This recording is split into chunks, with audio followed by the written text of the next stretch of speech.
Hello guys and welcome back to SRP stories, जहां मैं आपके साथ हुए क्रीपी इंसिडेंट सुनाता हूं। सो अगर आपको भी अपने साथ हुए कोई क्रीपी इंसिडेंट मुझे भेजने हैं तो मैंने डिस्क्रिप्शन में एक जीमेल आईडी दी है जहां पर आप अपनी स्टोरीज मुझे इस फॉर्मेट में सबमिट कर सकते हैं। आज की जो स्टोरी है वो मेरे ख्याल से तुम में से कई लोगों ने पहले सुनी होगी। यहाँ लोग बहुत ही ज़्यादा घूमने जाते हैं एंड अगर आपने टाइटल पढ़ा इस वीडियो को तो आई एम श्योर कि यहाँ आप एक ना एक बार गए होंगे। आज हम एक ऐसे इंसिडेंट की बात कर रहे हैं जो कि पानी से रिलेटेड है। हॉरर स्टोरीज में हमें ये हमेशा सुनने के लिए मिलता है कि पानी के पास हमें नहीं जाना चाहिए, फिर पानी के पास भूत रहते हैं। पर तुम में से कई लोगों ने काला पानी की हॉरर स्टोरी नहीं सुनी होगी। So without wasting any more time, let's start with today's story.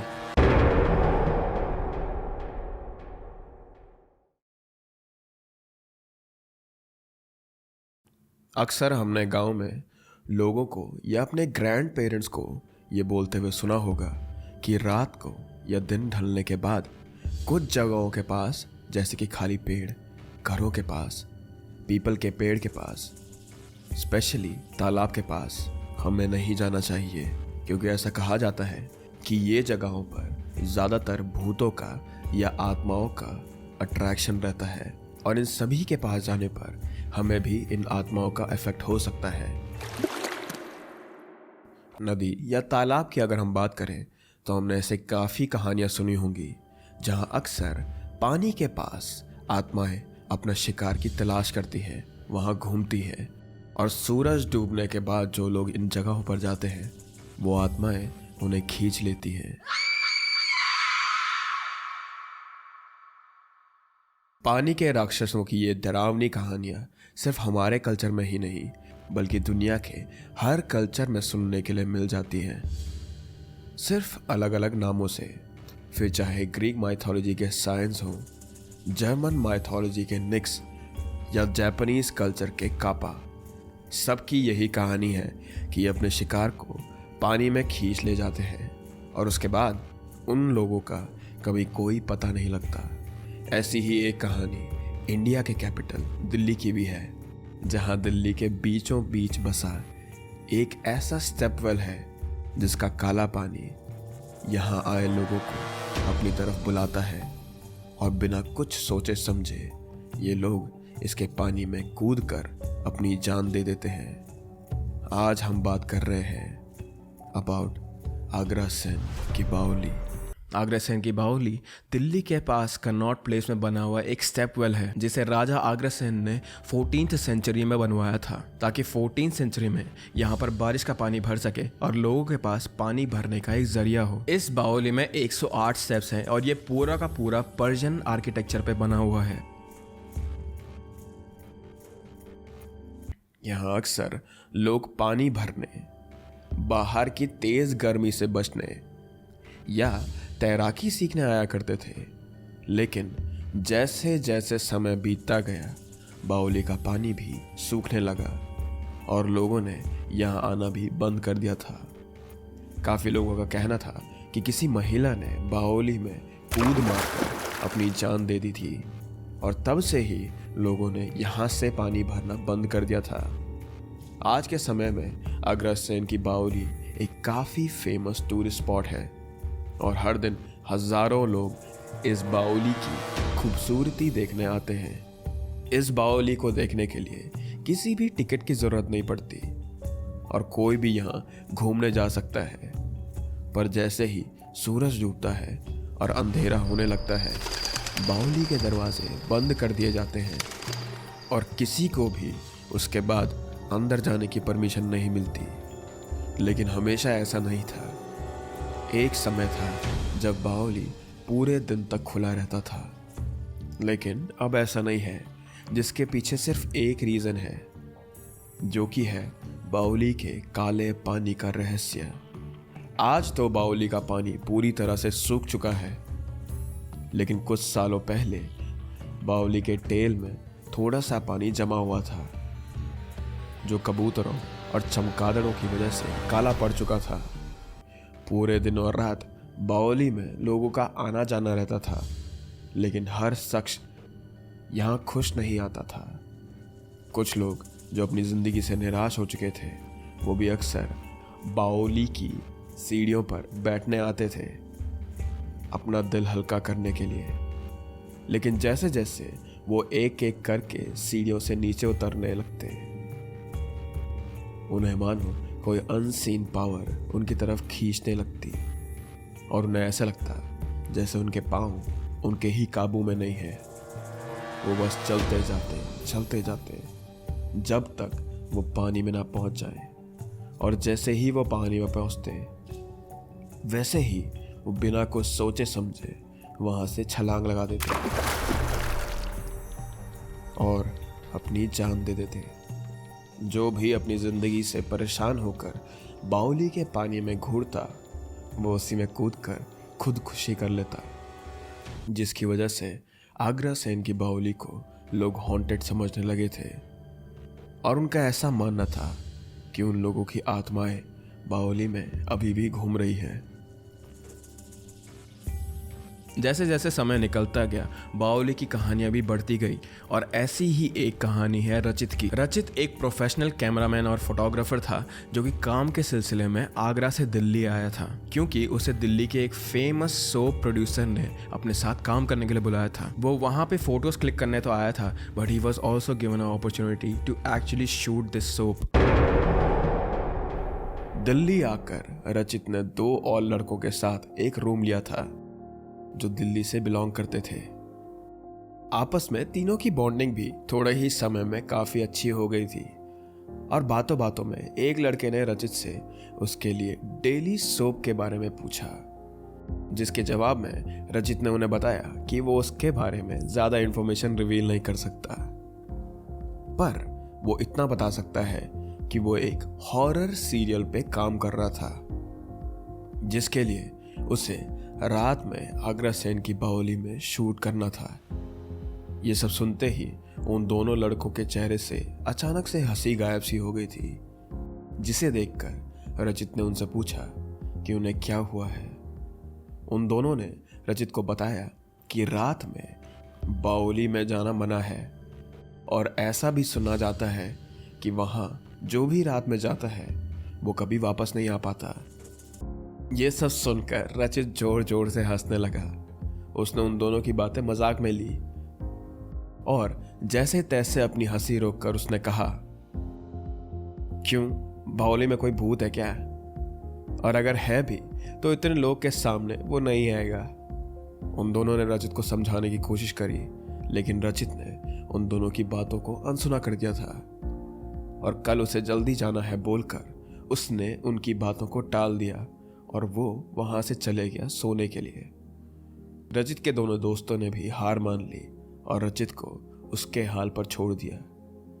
रचित अपने बेड पर आंखें खोले हुए लेटा हुआ था और उसके दोनों दोस्तों की बातें उसके दिमाग में बार बार गूंज रही थी, लेकिन उन सभी बातों को एक तरफ करके रचित सो गया।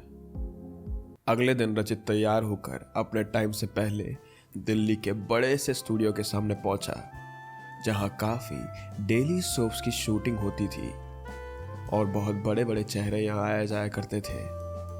रचित का यहां पहला दिन था तो उसको थोड़ा तो डर लग रहा था, लेकिन एक गहरी सांस लेकर वो अंदर गया और प्रोड्यूसर से मिला। धीरे धीरे करके सभी स्टाफ मेंबर्स और कास्ट मेंबर्स भी वहां आने लगे और जो सीरियल की मेन लीड थी वो भी वहां पहुंच गई। लेकिन वो अंदर आते ही बिना इधर उधर देखे सीधा प्रोड्यूसर के पास गई और गुस्से में उनसे कुछ बात करने लगी। थोड़ी देर बात करने के बाद प्रोड्यूसर ने रचित को बुलाया और कहा कि मैम को पहले लोकेशन की कुछ फोटोज देखनी है, उसके बाद ही वो शूट के लिए वहां जाएंगे। शाम का समय था तो रचित ने प्रोड्यूसर से पूछा कि बाउली तो इस वक्त तक बंद हो चुकी होगी। तब प्रोड्यूसर ने रचित को बताया कि उन्होंने 3 दिन की परमिशन ले रखी है और वो और उनका पूरा क्रू रात में भी वहां अंदर जा सकते हैं। रचित के मन में थोड़ा डर तो था, पर उसके पास और कोई दूसरा रास्ता नहीं था। ये उसका काम था और उसे अपना काम पूरा तो करना ही होगा। रचित दिल्ली में नया आया था, इसलिए उसके साथ एक और कैमरामैन को भी भेज दिया गया। वो दोनों अपने कैमरे लेकर बाउली पर पहुंचे। अंधेरा हो चुका था और बाउली के दरवाजे भी अब बंद हो गए थे। बाहर सिर्फ एक सिक्योरिटी गार्ड बैठा हुआ था जिसने उन दोनों को अंदर जाने से पहले ही गेट पर रोक लिया। रचित ने उन्हें बताया कि उनके पास परमिशन है 3 दिन की, और उनका परमिट कार्ड देखने के बाद उस सिक्योरिटी गार्ड ने बाउली के दरवाजे खोल दिए। वो अंदर जा पाते उससे पहले ही सिक्योरिटी गार्ड ने उन्हें रोका और कहा, सीढ़ियों से ज़्यादा नीचे मत जाना, सिर्फ उतना नीचे जाना जब तक तुम्हें आसमान दिखते रहे। ये सुनकर वो दोनों थोड़ा घबरा गए, लेकिन बिना कुछ बोले वो अंदर चले गए। बाउली में नीचे बिल्कुल अंधेरा था, लेकिन ऊपर से चांद की रोशनी में बाउली की खूबसूरती साफ जाहिर हो रही थी। सीढ़ियों से थोड़ा नीचे उतर के दोनों अलग अलग एंगल से बाउली की फोटो लेने लगे।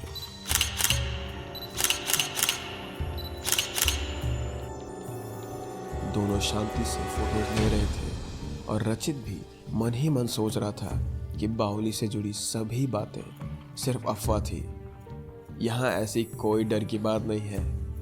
रचित ने एक झरोखे का फोटो लेने के लिए जैसे ही अपना कैमरा उठाया, उसे ऐसा लगा कि वहाँ कोई खड़ा है। उसने तुरंत अपना कैमरा हटाकर देखा तो वहाँ कोई भी नहीं था। इस चीज़ को अपना वहम समझकर रचित दोबारा फोटो लेने लगा।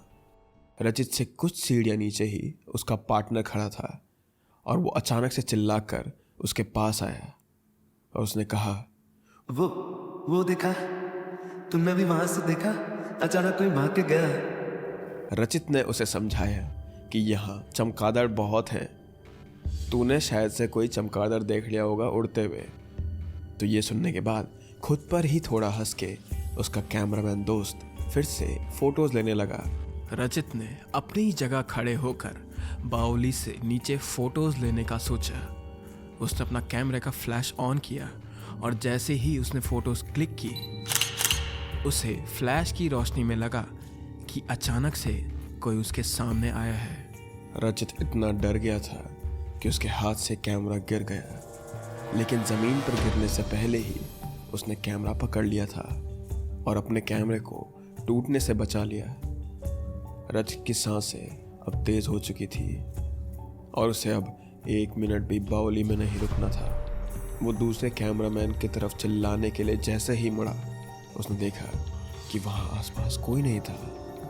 रचित वहाँ पर अकेला खड़ा था और अब बस हल्की सी हवा की आवाज़ आ रही थी वहाँ। उसने इधर उधर देखा और कैमरामैन को आवाज़ दी, लेकिन कोई भी आवाज़ वापस नहीं आई उस तक। तभी अचानक उसे लगा कि उसके पीछे से कोई बहुत तेज़ भागते हुए गया। उसने फिर से कैमरामैन को आवाज़ दी, लेकिन अभी भी उसका कोई जवाब नहीं मिला उसे। अब उसके दिमाग में उसके दोनों दोस्तों की बातें फिर से गूंजने लगी।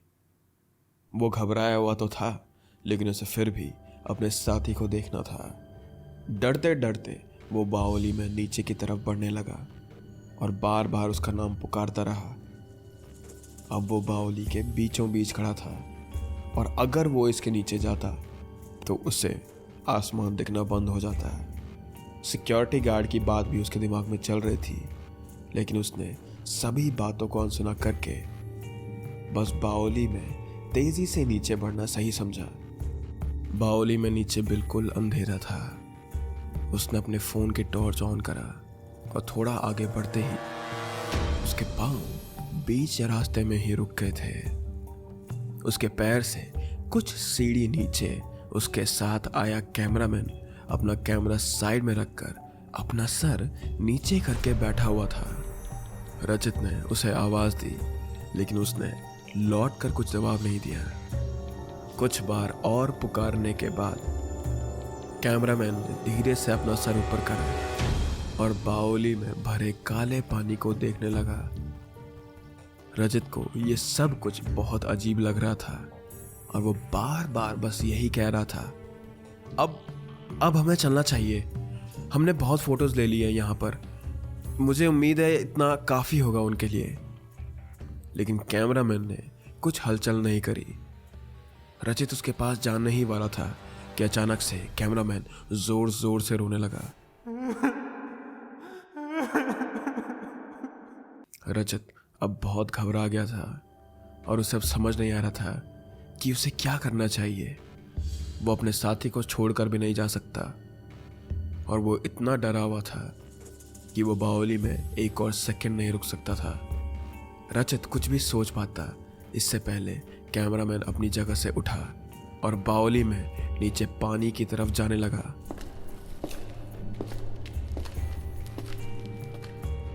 वो रोता रहा और रोता रहा। रजत ने उसका कैमरा उठाया और उसका हाथ पकड़ने की कोशिश करी, लेकिन उसने रजत का हाथ झटका मारकर हटा दिया। वो चिल्लाने लगा, मुझे वो नहीं जीना, मुझे मरने दो।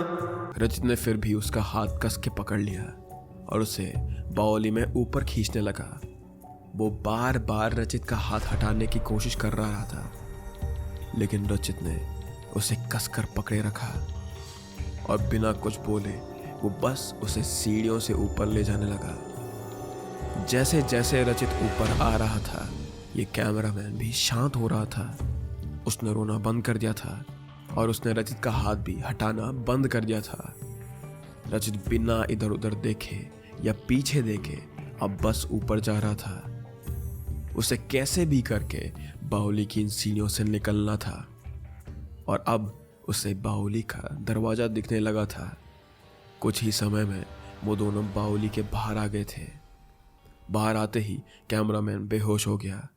ये देखकर सिक्योरिटी गार्ड भागकर रचित के पास गया और रचित की घबराई हुई शक्ल देखकर वो समझ गया था कि उनके साथ कुछ बुरा हुआ है। उसके पूछने के बाद रचित ने जो कुछ भी हुआ उस सिक्योरिटी गार्ड को सब कुछ बता दिया। सब सुनने के बाद सिक्योरिटी गार्ड का चेहरा भी पीला पड़ गया था और वो भी अब घबराने लगा था। वो भागकर अपनी पानी की बोतल लाया और कैमरामैन के ऊपर थोड़ा थोड़ा पानी छिड़कने लगा। अब कैमरामैन को होश आ गया था। वो धीरे से उठा, इधर उधर देखने लगा और जो कुछ भी बावली में हुआ था उसे वो कुछ भी याद नहीं था। वो रजत से पूछने लगा कि आखिर वो बेहोश कैसे हुआ और बावली में नीचे क्या हुआ था। रजत ने उसे सब कुछ बताया और पूरी बात सुनने के बाद उसने रजत को गले लगा लिया और वो बार बार रजत को थैंक यू बोलता रहा। अगर रजत ना होता तो शायद वो उस दिन पानी में कूद जाता और उसकी जान चले जाती। उन्हें पता था कि उनके साथ जो कुछ भी हुआ है उस पर कोई भी यकीन नहीं करेगा और जो काम उन्हें मिला था वो ऑलमोस्ट कंप्लीट हो ही गया था। उन्होंने बाओली में काफ़ी फ़ोटोज़ ले ली थी, इसीलिए उन्होंने रास्ते में डिसाइड करा कि जो भी उनके साथ हुआ है वो किसी को नहीं बताएंगे। उन्होंने स्टूडियो पहुंचकर अपना अपना कैमरा अपने लैपटॉप से कनेक्ट करा और सभी फ़ोटोज़ लैपटॉप में ट्रांसफ़र कर दी। और जैसे ही उन्होंने पहली फ़ोटो ओपन करी उनके होश उड़ गए थे। पूरी फ़ोटोज़ में एक अजीब सी परछाई थी और पूरा फ़ोटो धुंधला था। वो जल्दी जल्दी बाकी फ़ोटोज़ देखने लगे, लेकिन हर एक फ़ोटो वैसा ही था, किसी में भी कुछ साफ नहीं दिख रहा था। प्रोड्यूसर ने जैसे ही ये सारी फ़ोटोज़ देखी वो गुस्से में उनके ऊपर चिल्लाने लगा और बोलने लगा कि ये किस तरह की फ़ोटोज़ हैं, एक में भी कुछ साफ नहीं दिखाई दे रहा है। उन दोनों ने प्रोड्यूसर को समझाने की बहुत कोशिश करी, लेकिन प्रोड्यूसर का गुस्सा शांत ही नहीं हो रहा था। रजत चाहकर भी उन्हें नहीं बता सकता कि उन दोनों के साथ वहाँ क्या हुआ है और वो बस चुपचाप उनकी बातें सुनता रहा। रजत और कैमरामैन के लाख विनती करने पर भी दोनों को नौकरी से निकाल दिया गया। निराश होकर रजत अपने रूम पर चले गया। रजत के साथ रहने वाले उसके दोनों दोस्त रूम पर ही थे और उसका मायूस चेहरा देखकर वो उससे पूछने लगे कि आखिर हुआ क्या। रजत ने उन्हें पूरी बात बताई और वो उनसे माफ़ी मांगने लगा। उसने कहा कि मुझे तुम्हारी बातों पर हंसना नहीं चाहिए था, लेकिन वो और कर भी क्या सकता था। वो खुद से निराश था और उसने अगले ही दिन आगरा निकलने का डिसाइड कर लिया। रजत को आगरा आकर काम तो मिल गया था, लेकिन उस रात बावली में जो भी उसके साथ हुआ था वो उसे कभी नहीं भूल पाया। आगरा आने के कुछ दिनों बाद ही उसे न्यूज़ में ये दिखा कि जिस सीरियल के लिए वो दिल्ली गया था, उसकी शूटिंग के दौरान कई बार क्रू मेंबर्स और कास्ट के साथ काफ़ी लोगों को चोट आई थी। सभी के साथ अजीब अजीब चीज़ें होने लगी थी। कभी पूरी फुटेज डिलीट हो जाती, तो कभी अचानक से सभी लाइट्स गायब हो जाती, कभी उनके सेट पर इक्विपमेंट्स गिर रही थी और कभी शूटिंग में अचानक ही प्रॉब्लम आ रही थी। वो सीरियल कभी भी एयर नहीं हुआ। ये सब सुनने के बाद रचित को समझ नहीं आ रहा था कि वो कैसे रिएक्ट करे, लेकिन ये तय था वो रात वो कभी चाह कर भी भूल नहीं पाएगा। लेकिन वो अपने आप को खुशकिस्मत समझता था कि वो वहाँ से खुद भी और अपने साथी को भी जिंदा बाहर लेकर आ गया था। आगरा शहर की बावली के पास रह रहे लोग आज भी इस बात का दावा करते हैं कि उन्हें रात होने के बाद बावली में लोगों के चिल्लाने की, रोने की आवाज़ें आती हैं और अंधेरा होने के बाद बावली के सामने से गुजरने पर भी एक अजीब सी नेगेटिव एनर्जी लोगों को महसूस होती है। उन्हें ऐसा लगता है मानो उन्हें कोई बावली की तरफ बुला रहा है। जो इन सारी चीज़ों को अनदेखा और अनसुना कर लेते हैं वो तो बच गए, लेकिन जो भी इस अनआइडेंटिफाइड पावर के पास जाते हैं उन्हें आज तक कोई भी नहीं बचा पाया। सो ये थी रचित की कहानी, जो कि अगर आप इस वेल में गए होंगे तो आप भी इससे रिलेट कर सकते होंगे। And that is it for today's video. Again guys, अगर आपको भी अपनी स्टोरीज मुझे सबमिट करनी है रचित जैसे, तो प्लीज़ मैंने डिस्क्रिप्शन में जो जीमेल लिंक दिया है आप उस पर अपनी स्टोरीज मुझे भेजिए। And with that I hope you guys are happy and healthy and I will see you in the next video. Bye bye.